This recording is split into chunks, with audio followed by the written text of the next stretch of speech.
예, 누가 당선되는지 관계없이 오늘 미국 대선의 뚜껑을 열어보니까 예상했던 것과는 사뭇 다른 결과가 나오는 건 분명합니다.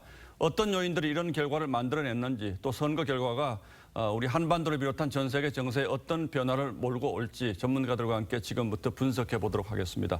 우정엽 세종연구소 미국 연구센터장과 신범철 한국국가전략연구원 외교안보센터장 두 분 모셨습니다. 자, 두 분 어서 오십시오.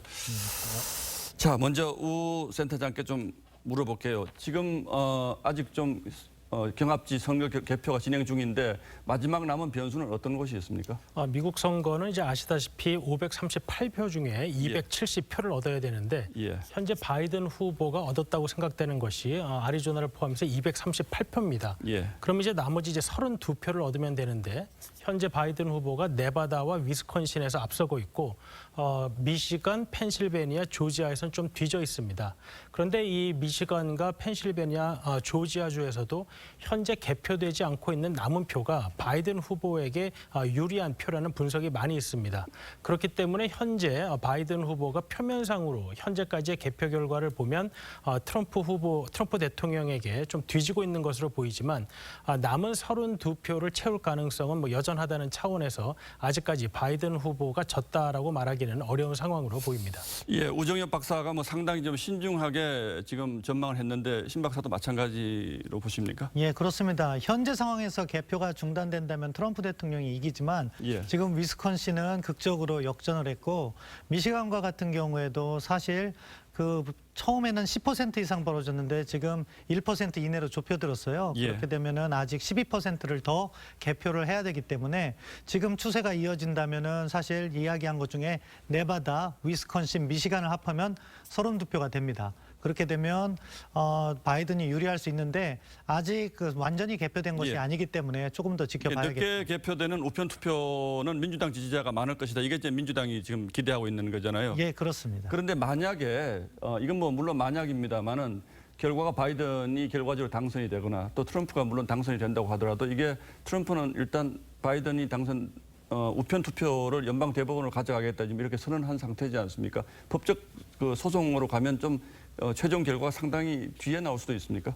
근데 이제 위스콘신하고 미시간 같은 경우에는 투표일 당일까지 도착을 했어야만 됩니다. 그러니까 펜실베니아주 같은 경우에는 우편 투표가 선거일 이후 3일까지 도착한 것까지 이제 유효 투표를 계산을 한다. 그래서 이제 이것은 트럼프 대통령이 말하는 왜 투표가 다 끝났는데 도착한 거를 계산하느냐라는 데 이제 시비가 걸릴 수 있지만 위스콘신과 미시간 같은 경우에는 당일까지 도착한 것만 세기 때문에 이제 그런 것에서 좀 자유로운 것이죠. 그래서 만약에 네바다와 위스콘신, 미시간 32표를 바이든 후보가 가져가게 된다면 270표가 됨으로써 트럼프 대통령이 펜실베니아주 소송을 하더라도 그 소송에서 좀 자유로울 수 있는 그러한 영역이 생긴다고 보겠습니다. 그러니까 펜실베니아가 지더라도 지금 238석에 32석을 합치면 270이 되니까 바이든이 이길 수 있는 여지는 아직도 남아있다 이렇게 보시는 거죠? 네. 알겠습니다. 자, 어쨌든 지금 이번 미국 대선 과정에서 많은 여론조사 기관들이 바이든이 좀 넉넉하게 앞서는 것 같다 이런 분석들을 했는데 결과가 왜 이렇게 나왔다고 보십니까? 뭐 기본적으로 샤이 트럼프의 존재가 여전했던 것이다. 그렇게 봐야겠죠. 여론조사 기관은 나름대로 4년 전의 실패를 만회하기 위해서 보정치를 갖다가 반영했다.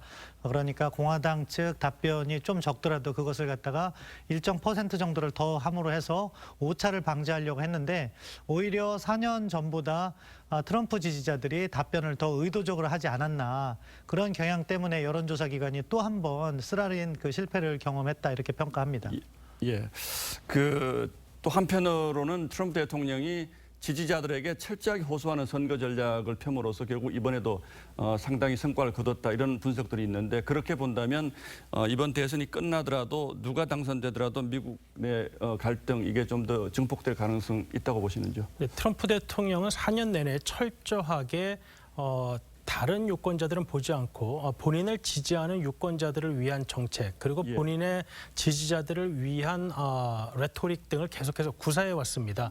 그러니까 트럼프 대통령이 이미 진영이 갈라진 이상 본인이 상대편을 끌어들인다는 것은 불가능하다. 그 대신 내가 가지고 있는 표의 결집력을 높여서 그것을 가지고 재선을 노리겠다라는 전략이었습니다.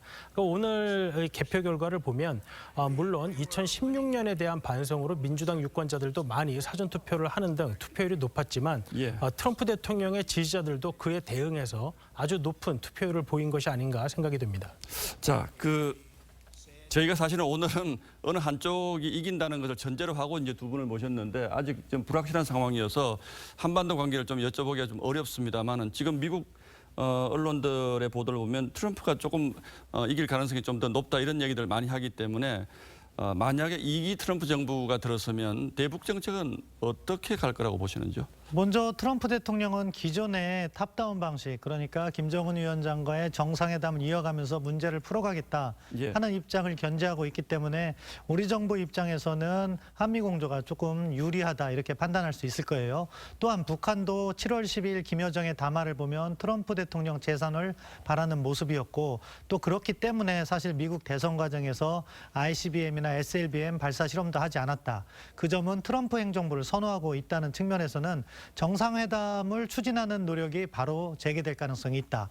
그렇지만 그 밖에 양자동맹 이슈, 그러니까 방위비 분담이라든가 전자권 전환, 주한미군과 같은 양자동맹 이슈는 트럼프 대통령의 압박이 세워질 것이다. 그런 측면에서는 한국 정부에게 부담 요인이 될 측면도 있다. 그래서 가장 중요한 것은 우리 정부가 이 상황을 어떻게 판단하고 어떻게 공조를 강화할 것인가, 우리 스스로의 입장이 저는 더 중요하다고 봅니다. 트럼프 대통령이 만약에 되면 이제 미국 우선주의 경향 이것도 더 강화될 가능성이 높겠죠.